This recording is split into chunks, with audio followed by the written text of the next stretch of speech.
Dalawang babae ang patay sa magkahiwalay na pamamaril sa Pasay.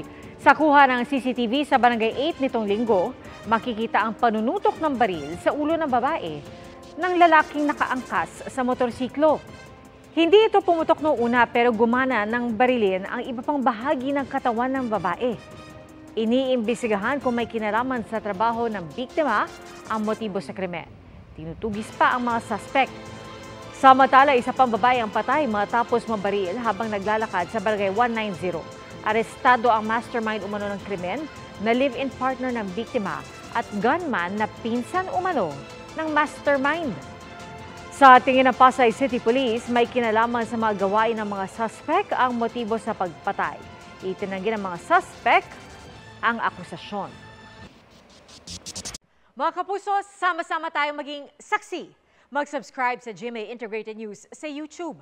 Para sa mga kapuso abroad, samahan niyo kami sa GMA Pinoy TV at sa www.gmanews.tv.